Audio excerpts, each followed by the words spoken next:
Hello everyone, welcome back to my channel computer knowledge classes. ये lecture मेरे DBMS playlist का 14th lecture है। तो अगर आपने मेरी प्रीवियस वीडियो नहीं देखी है तो आप पहले वो देख लो, फिर यहाँ से कंटिन्यू करें। तो आज के हमारे लेक्चर का टॉपिक है इंट्रोडक्शन टू ER मॉडल, मतलब एंटिटी रिलेशनशिप मॉडल। लेक्चर चालू करने से पहले मेरी एक छोटी सी रिक्वेस्ट है कि आप अगर चैनल पे न्यू हैं तो प्लीज़ चैनल को सब्सक्राइब करिए और बगल में बेल आइकन प्रेस कर दीजिए। तो चलिए बिना टाइम वेस्ट करते हुए आज का हम ये लेक्चर चालू करते हैं, इंट्रोडक्शन टू ER मॉडल। तो मैं पहले आपको कुछ थियोरटिकल बताने से पहले आपको एक एग्जांपल बताना चाहता हूँ। जैसे कि हम लोग कोई बिल्डिंग बनाने से पहले एक इंजीनियर के पास जाते हैं, उससे मैप बनवाते हैं, अपना हम लोग नीड बताते हैं कि हमें ऐसा चाहिए, इतने रूम रहेंगे, इतने किचन रहेंगे, यहाँ ऐसा रहेगा।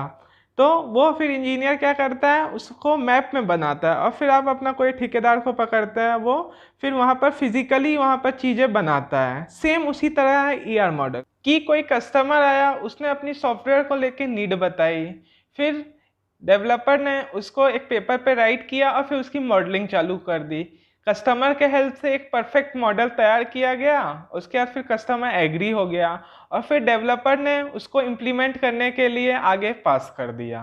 तो यही हमारा बेसिक सा वर्किंग है ER मॉडल का। तो पहले हम लोग इसके बारे में कुछ थियोरटिकल जान लेते हैं, क्योंकि एग्जाम्पल से तो आपको पता चल ही गया होगा कि ER मॉडल क्या होता है। तो अब हमें एग्जाम पॉइंट ऑफ व्यू से थ्योरी भी थोड़ी पढ़नी पड़ेगी, क्योंकि वो भी इंपॉर्टेंट है। तो first, the ER model was originally proposed by Peter Chen in 1976 as a way to unify the network and relational database view. ये जो हमारे भाई साहब पीटर चेन, इन्हीं ने प्रपोज किया था, मतलब इन्हीं ने डेवलप किया ER मॉडल को 1976 में। इसमें इन्होंने क्या किया कि उस समय जो नेटवर्क और रिलेशनल डाटाबेस मॉडल्स थे उसको एक जगह यूनिफाई करके ER मॉडल को डेवलप किया।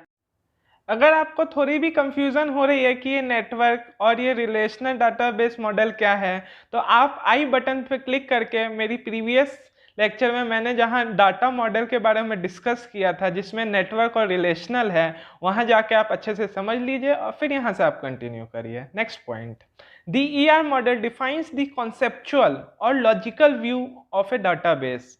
जो हमारा ER मॉडल होता है वो क्या डिफाइन करता है, कॉन्सेप्चुअल और लॉजिकल व्यू डिफाइन करता है डाटाबेस का। जैसे बिल्डिंग का मैप क्या था, कॉन्सेप्चुअल व्यू, फिजिकली कुछ नहीं हम लोग कर रहे थे, एक पेपर पे ड्रॉ कर रहे थे, उसका logical conceptual same ER model के साथ है, वो एक कॉन्सेप्चुअल व्यू है, neither physical view. Next point, the ER model is a conceptual data model that view the real world as the entity and relationship. जो ये हमारा ER मॉडल होता है वो बिल्कुल रियल वर्ल्ड एंटिटी की तरह ट्रीट करता है हमारे रिलेशन और उसके एंटिटी और उसके रिलेशनशिप को। Next point, ER model is a virtual और a pictorial representation of data that describe how data is related to each other. जो हमारा ER मॉडल है, जैसे मैप होता है तो उसमें हम लोग बिल्कुल डायग्रामेटिक पिक्टोरियल रिप्रेजेंटेशन देते हैं, वैसे ही सेम होता है हमारे ER मॉडल में। इसमें हम लोग ड्रॉ करते हैं बिल्कुल पिक्टोरियल तरह से कि कोई भी आदमी उस फोटो को देख के समझ जाए, डायग्राम को देख के समझ जाए कि उसमें है हो क्या रहा है और एक दूसरे से डाटा कैसे रिलेटेड है। Next point, it is the based on the perception of real world that consists of collection of object called entity and the relationship among these object। ये जो हमारा ER मॉडल होता है इसमें हमें बिल्कुल रियल वर्ल्ड जैसा परसेप्शन बना के चलना पड़ता है, जिसमें कि बहुत सारे कलेक्शन ऑफ ऑब्जेक्ट रहते हैं और वो दोनों एक दूसरे से कैसे लिंक है, किस रिलेशनशिप में है, ये पता लगता है। जैसे वैसे हमने कोई घर बनाने गए, हाँ, और उसमें बहुत सारे रूम हैं, तो वो एक दूसरे से कैसे कनेक्टेड है, छोटे छोटे रूम, एक बिल्डिंग दूसरे बिल्डिंग से कैसे कनेक्टेड है, ये मैप बताता है। सेम ER मॉडल भी इसी तरीके से बताता है। Next point, ER model is a non technical design method. हमें जो ER मॉडल बनाने के लिए कोई ऐसा जरूरी नहीं है कि हमें प्रोग्रामिंग और डेवलपमेंट आए, हमें सिर्फ नॉलेज होनी चाहिए कि कैसे ER मॉडल बनता है और फिर हम लोग उसे बना सकते हैं। मैं इस वीडियो के लास्ट में एक एग्जांपल बिल्कुल बताने वाला हूं कि एक प्रॉब्लम का कैसे सॉल्यूशन हम लोग ER मॉडल के थ्रू निकालते हैं। तो आई होप आप लोग भी वो देख के बिल्कुल आप भी बनाना सीख जाइएगा ईआर मॉडल। तो नेक्स्ट, अब ये तो हम लोग समझ गए कि ईआर मॉडल होता क्या है, उसका एक इंट्रोडक्शन भी ले लिया है। अब इसकी जरूरत क्यों पड़ी, why we use ER model. First, the construction used in ER model can easily be transformed into relational table। मतलब कि हमारा जो ER मॉडल है उसको बनाने के बाद हम लोग रिलेशनल टेबल आराम से डिज़ाइन कर सकते हैं। ये बहुत ही ज़्यादा हेल्प करता है, बिल्कुल क्लियर व्यू रखता है कि हमारा रिलेशनल टेबल कैसा बनेगा। Next, it is simple and easy to understand with a minimum of training. मतलब बिल्कुल कम से कम इसको समझने के लिए ट्रेनिंग चाहिए रहती है, जिसके कारण the model can be used by the database designer to communicate with the design to the end user. इसके थ्रू देखिए कम से कम ट्रेनिंग चाहिए रहता है, तो हम लोग का जो सॉफ्टवेयर का जो एंड यूजर है, जिसे थोड़ा भी पता नहीं है प्रोग्रामिंग क्या होता है, कैसे प्रोग्राम होता है, उसको से भी हम लोग कम्युनिकेट कर सकते हैं और अपने ईआर मॉडल को और अच्छा बना सकते हैं। तो ये बहुत ही ज़्यादा यूजफुल होता है। Next point, the model can be used as a design plan by the database developer to implement a data model in specific database management software। जो ये मॉडल हम लोग डिज़ाइन करने के बाद डाटाबेस का जो डिज़ाइनर होता है वो ईजिली बता सकता है कि हम कौन सा डाटाबेस सॉफ्टवेयर यूज़ करें। जैसे मैंने स्टार्टिंग में बताया था, बहुत सारे DBMS के सॉफ्टवेयर है, मतलब डाटाबेस मैनेजमेंट के बहुत सारे सॉफ्टवेयर अवेलेबल है। तो ये जो हमारा ER मॉडल है ये ईजिली डेवलपर को बता देता है कि हम कौन सा सॉफ्टवेयर यूज़ करें जो हमारे लिए बहुत ही अच्छा हो। तो यही 3 मेन यूज थे ईआर मॉडल के। अब मैंने जैसा बताया था कि मैं ऐसा आपको एग्जांपल दूंगा कि आप भी सीख जाइएगा कि ईआर मॉडल कैसे बनाते हैं। तो चलिए चालू करते हैं हम लोग एग्जांपल ऑफ ईआर मॉडल।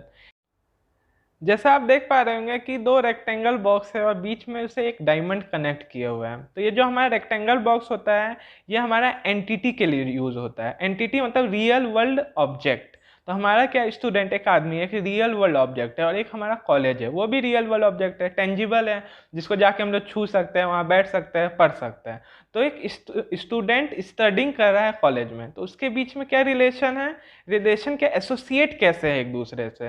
तो स्टूडेंट एक ऑब्जेक्ट है रियल वर्ल्ड, वो किस तरीके से एसोसिएट है कॉलेज से, उसमें स्टडी करके। तो हमारा जो स्टूडेंट है उसकी बहुत सारी कैरेक्टरिस्टिक प्रॉपर्टी हो सकती है, उसका रंग हो सकता है गोरा हो, काला हो, उसकी क्या हाइट हो, क्या एज हो। तो वैसे ही उसकी कुछ एट्रीब्यूट्स है। तो उसका कुछ एक आईडी होगा, जब उसने कोई एडमिशन लिया होगा तो उसका आईडी कार्ड बना होगा जिसमें उसका आईडी नंबर होगा, उसका नाम होगा, उसका एड्रेस होगा। सेम उसी तरीके से कॉलेज के भी कुछ प्रॉपर्टी कैरेक्टरिस्टिक होंगे, जैसे कॉलेज का भी आईडी होगा, जैसे एफिलिएशन जहाँ से लिया होगा तो वहाँ पर यूजीसी ने कुछ आईडी दी होगी, कॉलेज का कुछ एक स्पेसिफिक नाम होगा, तो वो उसके क्या है, प्रॉपर्टीज़ है, कैरेक्टरिस्टिक है। अब मैं जो बता रहा हूँ वो बिल्कुल आप ध्यान से सुनिएगा। जब मेरा बैचलर चल रहा था तो मेरा जो मेजर प्रोजेक्ट था, तो जो एग्जामिनर था जो प्रैक्टिकल लेने आया था उसने मुझे ईआर मॉडल से ही क्वेश्चन पूछे थे। तो इसलिए मैं ट्राई कर रहा हूँ कि आप बिल्कुल अच्छे से आप समझ जाइए कि ईआर मॉडल क्या होता है, और आपको कोई भी पूछे कि ये क्या होता है, ईआर मॉडल में क्यों होता है, तो आप बिल्कुल ईजिली बता सकें। तो इसमें आप देख रहे हैं स्टूडेंट की कुछ प्रॉपर्टीज़ है और कॉलेज की कुछ प्रॉपर्टीज़ है, और वो एक दूसरे से कैसे एसोसिएट है स्टडी करके। एक स्टूडेंट है जो स्टडी कर रहा है कॉलेज में, तो ये जो हमारा स्टूडेंट और ये कॉलेज है वो क्या है, एक एंटिटी है। मैंने पर्पल रंग से इसको एक सर्कल बनाया और पर्पल कलर से एंटिटी लिखा है। एंटिटी क्या है, an entity can be real world object. अब ये जो येलो कलर में है ये हमारा क्या है, एट्रीब्यूट्स है। एट्रीब्यूट क्या होता है, कैरेक्टरिस्टिक और प्रॉपर्टी ऑफ एन एंटिटी। जो हमारा एंटिटी हुआ वो पर्पल रंग से स्टूडेंट है, उसके कुछ क्या है, कैरेक्टरिस्टिक या प्रॉपर्टी है। फिर हमारा नेक्स्ट क्या है, स्टडी इन। ये हमारा डायमंड है में है, ये हम बताता है कि ये एक दूसरे से कैसे एसोसिएटेड है। जैसे स्टूडेंट कैसे एसोसिएटेड है कॉलेज से, उसमें पढ़ के, स्टडी इन में।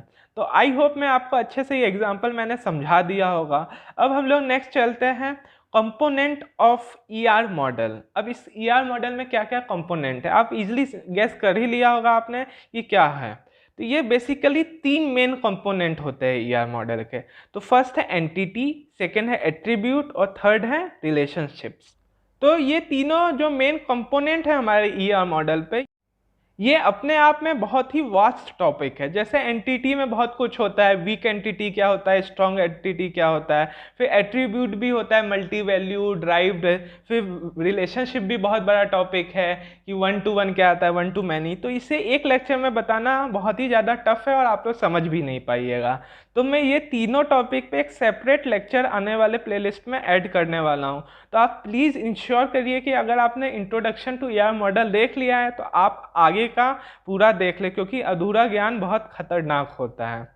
तो हम इस लेक्चर को यहीं एंड करते हैं। जैसा कि मैं अपने हर लेक्चर में एक एक्सरसाइज देता हूँ, तो ये मेरे प्रीवियस लेक्चर मतलब लेक्चर 13 के एक्सरसाइज के सॉल्यूशन है। अगर आपने नहीं देखा है तो पहले वहाँ से आप जाके वो लेक्चर देख लें और फिर यहाँ आके आप सॉल्यूशन मैच करिए। ये मेरे इस लेक्चर के एक्सरसाइज हैं जो कि बहुत ही ज़्यादा इंपॉर्टेंट है यूनिवर्सिटी एग्जाम, नेट, गेट और जॉब इंटरव्यू के लिए। तो फर्स्ट क्वेश्चन है ER model proposed by वूम।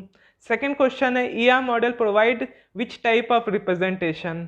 Third question है what did you mean by attributes. Fourth question है what are component of ER model. मुझे लगता है मेजोरिटी ऑफ स्टूडेंट को मेरे क्वेश्चन पढ़ते ही सॉल्यूशन याद आ गए होंगे। तो बिना टाइम वेस्ट करिए कमेंट सेक्शन में प्लीज़ इसके आंसर आप बता दीजिए। ये तो मेजोरिटी की बात हो गई, और अगर आप माइनॉरिटी में मतलब आपको इसके क्वेश्चन के सॉल्यूशन नहीं पता चल रहे हैं तो आप प्लीज़ इस लेक्चर को शुरू से देखिए और फिर ट्राई करिए। अगर फिर भी नहीं पता चल रहा है तो मुझे कॉमेंट सेक्शन में बताइए कि अभी क्या प्रॉब्लम हो रहा है आपको। तो वीडियो लेक्चर देखने के लिए thank you. Do like, comment, subscribe.